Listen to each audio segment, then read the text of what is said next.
Okay, in this video we're going to talk about and identify the different parts of a pool pump so that hopefully you can have a better understanding of your equipment and what's going on, the failure that you might be observing, things to watch for. We're going to go into a little bit of a few of the common failures that we see, complaints / failures that we see here in Southwest Florida, especially this time of year.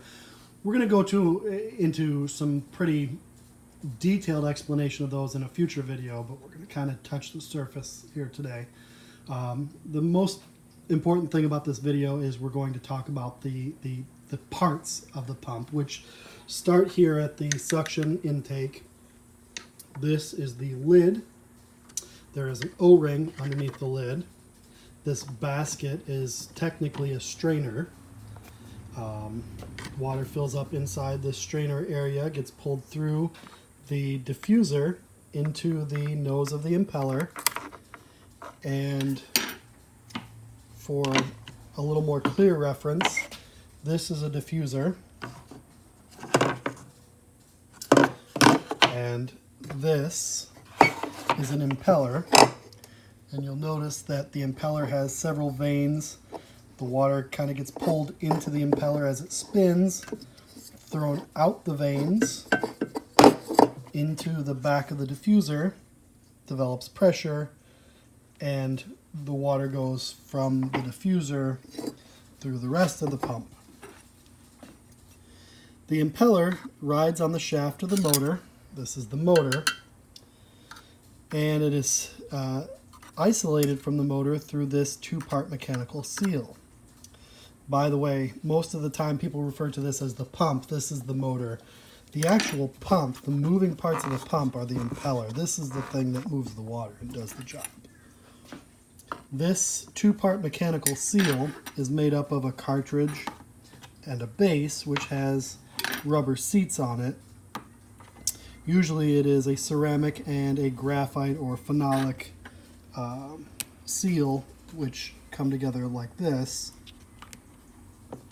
And again, these ride along the shaft of the motor. This is important to remember for later. This area here is considered the volute, or sometimes people call it the tank, but it is technically the volute, V-O-L-U-T-E. Again, there's a diffuser O-ring here and a body O-ring here. And it's important to note how full this O-ring is. It's not flatted or cracked. It's nice and soft.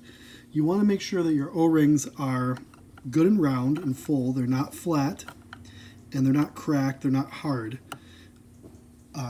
Flat, cracked, hardened, misshapen O-rings will cause a leak here. If you see a leak between these two plates, this is the seal plate, by the way. The seal sits in there. It sits in between these two plates, and you've got a leak underneath your pump here. It's from this O-ring. Usually these O-rings range from $8 to $12. A leak behind the seal plate, between the motor and the seal plate, is caused from a leaky shaft seal or mechanical seal. Water gets through here into this area and drips down between the motor and the seal plate. That's a bad problem.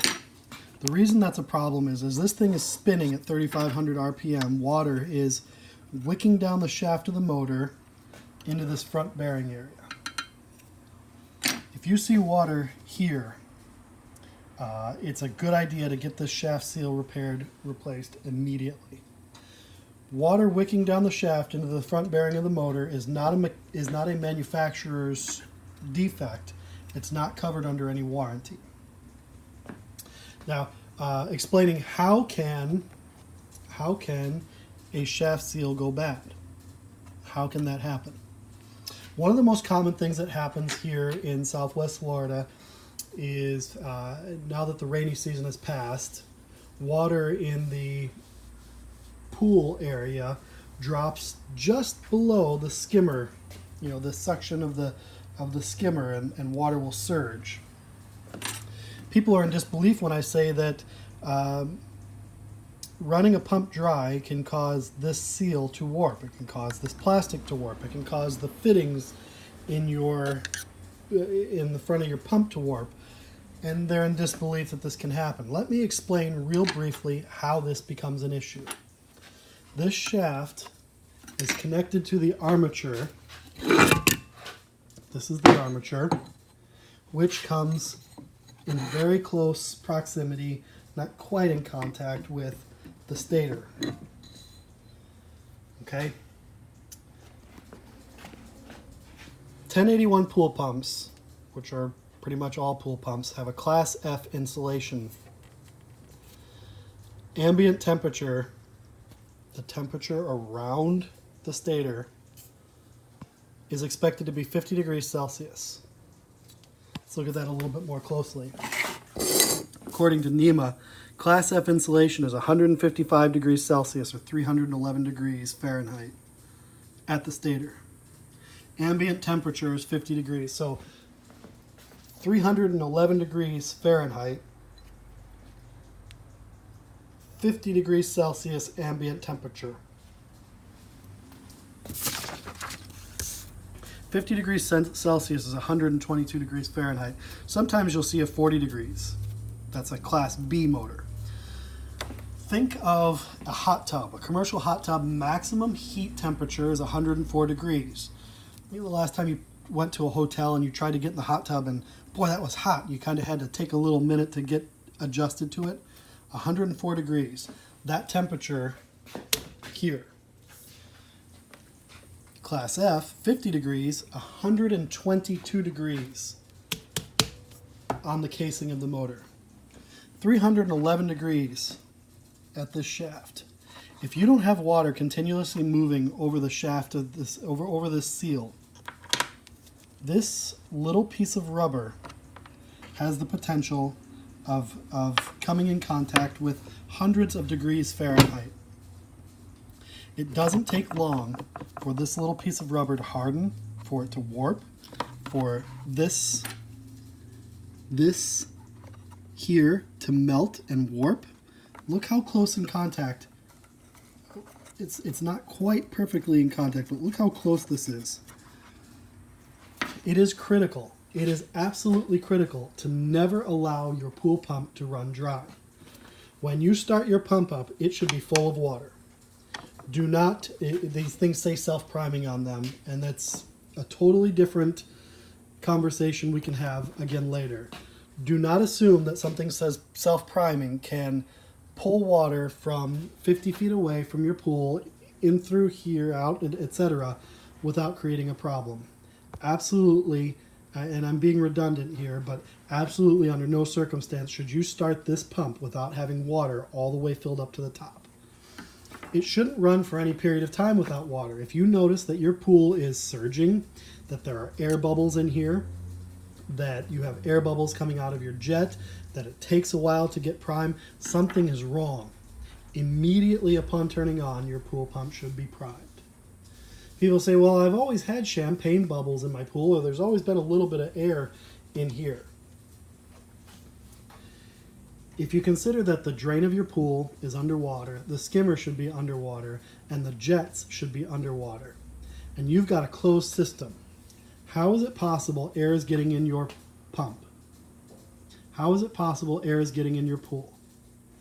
If you have a closed system, it is not possible. Exceptions to every rule. There could be a back pressure issue we can get into in another video. But things to consider as you're looking at my pool pump motor is running, but there isn't any water flowing past the impeller. Water is not flowing.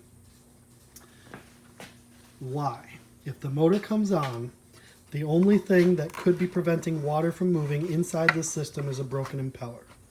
Real quick thing, and then we're going to close out this video. You want to check and see if your impeller is functioning. Fill this guy full of water, take the lid off. Turn the pump on and off. I mean, it doesn't have to be 3 seconds. Turn it on. If the water immediately pulls out of here, right? The water immediately sucks down. It's pulling water into the impeller, out, through, up, into the discharge, through the system. If the water just sits there and doesn't move, maybe it vibrates a little bit, then you have a pump problem. Otherwise, the pump is doing its job. It's performing its function. you have a vacuum leak problem. And in another video, we're going to talk about that in more detail. Hopefully, this helped you to identify the moving parts and the non-moving parts of your pump, and to understand why it is critical that your pump never, ever runs without water in it.